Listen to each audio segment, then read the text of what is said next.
ओम कल्याण मार्ग का पथिक भाग संख्या 60। सुकेत में 17 दिवस। 2 माघ संवत 1947 तदनुसार 15 जनवरी 1891 की शाम को होशियारपुर पहुंचा। 3 माघ अर्थात 16 जनवरी को प्रातः पहाड़ी डोली में सवार होकर चला। रास्ते में बराबर मेह बरसता रहा। दिन रात कहार बदलते रहे। 5 माघ अर्थात 18 जनवरी को 12 बजे दिन के हटरी स्थान पर पहुंचा। हटरी पर रियासत मंडी का एक कारिंदा रहता था। उसके मकान पर डोली से उतरकर नई सवारी पर सवार होना था, जिसे पालकी कहा जाता था। परंतु जब वह ढांचा सामने आया तो सिवाय 2 बांस के लट्ठों पर एक छोटी पीढ़ी के और कुछ न था। सचमुच नाम बड़े और दर्शन थोड़े थे। कारिंदा जी के बाल बच्चों में मैंने सारी मिठाई बांट दी। उस समय सूर्य भगवान यौवनावस्था में उदित थे और मैंने स्नान करके कारिंदा जी का निमंत्रण स्वीकार किया।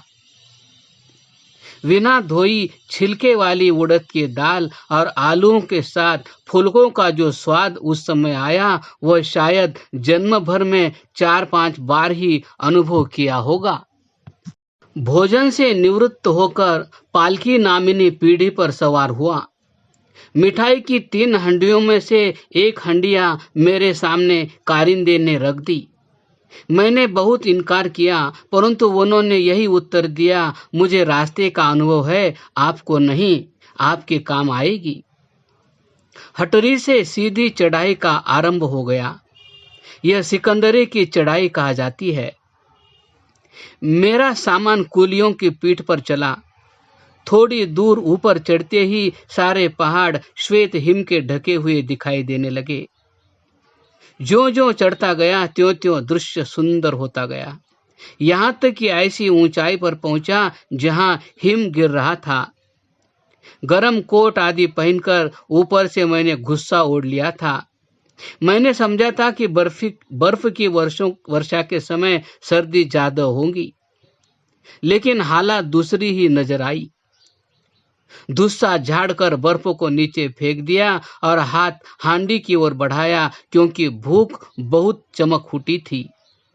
बर्फ गिरते में कैसे भूख लगती है, यह बिना अनुभव के पता नहीं लग सकता। कहारों के पांव हिम पर पड़कर उसकी स्वच्छता को बिगड़ते देख मैं सहन न कर सका।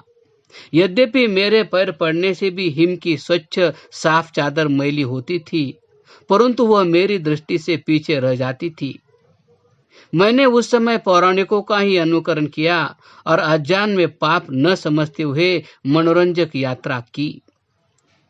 आध मील पर खड़े होकर मैंने मिठाई के साथ बर्फ मिलाकर खाना आरंभ किया और सिकंदरी की चढ़ाई के शिखर पर पहुंचकर खाली करके हंडिया फोड़ दी। 4 बजे उतराई का प्रारंभ हुआ। भूख पग पग पर बढ़ रही थी और खाने को पास कुछ न था। 5 बजे दूर पर एक दुकान दिखाई दी। आशा के घोड़े पर सवार हो वहां पहुंचा। पहाड़ी दुकानदार के पास पाव भर गुड़ और आध पाव चनों के सिवाय कुछ न था। उसी पर संतोष कर चने ठूंगने शुरू किए और तेज भूख साथ लेकर सायंकाल सुकेत पहुंचा। कमिश्नर का कैंप ग्राम से बाहर एक मैदान में था। वहीं मेरे मुवक्किल मियाँ शिवसिंह का कैंप था। मैं उनको पीछे छोड़ सीधा ग्राम की दूसरी हद पर मियाँ पराक्रम सिंह के यहाँ पहुंचा। वहां बाबू दसौंदी राम तथा लाला गणेशदास वकील मिले, जो मुझसे पहले मियाँ शिवसिंह की सहायतार्थ आए हुए थे। मेरे मित्र मियाँ जनमेजय भी मिले। भूखे को भोजन की पहली सूझी और फिर शयन की। इधर नींद के झोंके आ रहे थे और उधर स्थान एकांत न था। लाचार हो फिर से यात्रा आरंभ कर दी और 1.5 मील पैदल चलकर सियारल पहुंच मियाँ ज्वाला सिंह के मकान में आराम किया। यहाँ शीत बहुत था और साथ ही मेरे कमरे के किवाड़ों के कुछ शीशे टूटे हुए थे, परंतु फिर भी 9:30 बजे सोकर 4:30 बजे तक करवट न बदली। दूसरे दिन प्रातःकाल यथा नियम उठकर स्नान किया। जिस कुल के झरने का शब्द रात को लोरियां देकर सुला रहा था, उसी के शीतल जल से लोटे भर भर स्नान किया। पहाड़ के रमणीय जंगल में संध्या की और अग्निहोत्र के समय सुगंध के कारण घर के बच्चों के साथ पालतू जानवर भी मेरे साथ आ बैठे। मेरे यजमान मियाँ ज्वाला सिंह मियाँ शिव सिंह के छोटे भाई थे। उन्होंने शीघ्र ही मेरी इच्छानुकूल भोजन तैयार करा दिया और मैं दिन भर के काम के लिए तैयार होकर सियारल से चल दिया। यहाँ एक बार ही लिख देता हूँ कि यद्यपि मुझे नित्य बिखड़े मार्ग में 3 मील से अधिक चलना पड़ता था, परंतु रात के लिए मैंने निवास स्थान सियारल को ही बनाए रखा। दूसरी रात को एक घटना भी ऐसी हुई जो शायद दूसरे आदमी को वहां से भगा देती। मेरे कमरे के किवाड़ों के कुछ शीशे टूटे हुए थे। सर्दी रोकने के लिए उन पर कागज चिपका रखे थे। मेरे सुकेत पहुंचने की तीसरी रात को खिड़की के कागज को फाड़ बाघ ने अपना पंजा अंदर घुसेड़ दिया और रात भर मेरे पलंग के पाए पर पंजा डाले पड़ा रहा। प्रातः उठने पर मैंने देखा कि वह अंदर की तरफ टिकटिकी जमाए बैठा है। मैंने डंडे से उसका पंजा बाहर कर दिया और लाठी को जमीन पर मारकर उसे डपट सुनाई। इस पर बाघ गरजता हुआ भाग गया। मुझे बहुत समझाया गया कि मैं अंदर के मकान में सोया करूं, परंतु मुझे जाड़े में भी चारों ओर की वायु का मार्ग खोलकर सोने का अभ्यास था। मैं उसी हवादार मकान में सोता रहा। 5 माघ अर्थात 18 जनवरी से लेकर पूरे 17 दिन मैं सुकेत रहा।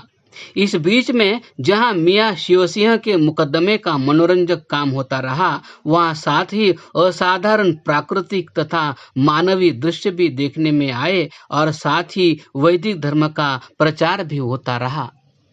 मेरे साथ जो वकील थे उनमें से एक तो ऐसे शराबी थे कि जब रात को शराब पी लेते तो उनकी बुद्धि बड़ी तेज हो जाती, परंतु प्रातः नशा उतरने पर मुर्दे के समान दिखाई देते। दूसरे महाशय अंग्रेजी का एक भी अक्षर न जानते थे, इसलिए कमिश्नर साहब के यहाँ बैरिस्टर रगिटन के मुकाबले उन्हें बैठाना व्यर्थ था। मियाँ शिवसिंह का दावा था कि उनका भंडार राजा ने लूट लिया। इसका प्रमाण राजा के अत्याचारों से तंग आई हुई प्रजा ने मेरे पास पहुंचकर चोरी के माल का पता दिया। मैंने सब मालूम कर कमिश्नर से कुछ स्थानों से तलाशी के लिए वारंट मांगे। कमिश्नर साहब ने मियाँ शिवसिंह को बुलाकर कहा कि यदि चोरी का माल कहीं से न निकला तो उन्हें स्वयं जेल भुगतना पड़ेगा।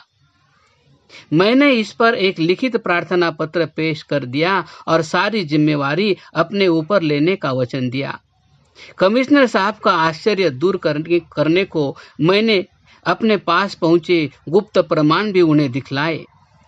तब साहब ने उसी समय सरिश्तेदार को न बुलवा मुझसे ही वारंट लिखवा कर पुलिस वालों को मेरे नियत किए हुए आदमियों के साथ भेज दिया। प्रातः 10 बजे वारंट जारी हुए और शाम के 6 बजे चोरी का माल राजा साहब की नौकरानियों और अन्य विश्वास पात्रों के घरों से बरामद होकर आने लगा। सबका कहना यही था कि राजा ने यह सामान उनको कुछ दिनों रख छोड़ने के लिए दिया है। माल तो बरामद हो गया, परंतु फिर भी कुछ स्थानों से दूसरे स्थानों में माल पहुंच ही गया और इसके कारण स्वयं मियाँ शिवसिंह थे। हम सब मियाँ शिवसिंह के भोलेपन को जानते थे। मैंने राजकुमार जन्मेजय से तय किया कि मियाँ शिवसिंह पर मैं, वह तथा अन्य कई सज्जन पहरेदार बैठे और उन्हें किसी से बात न करने दे। मियाँ साहब को भी मैंने समझाया कि वारंट लेकर जो पुलिस गई है उसका किसी से जिक्र न करे, क्योंकि ऐसा करने से बात फैल जाएगी और अपराधी माल को गायब कर देंगे। मियाँ साहब ने प्रतिज्ञा की कि वह ऐसा न करेंगे। आपने बलपूर्वक कहा कि वह मूर्ख नहीं है कि दुश्मनों को अपनी चाल का पता दे। अब हमारा तो यह प्रयत्न और मियाँ साहब के नौकरों का यह प्रयत्न कि हमारा प्रोग्राम उनको भी विदित हो जाए। अंतों को विजय नौकरों का हुआ। मियाँ साहब लघु शंका करने गए। एक नौकर लोटा ले हाथ धुलाने दौड़ा, दूसरा एजार बंद बांधने लगा, तीसरा छाता लगाकर खड़ा हुआ।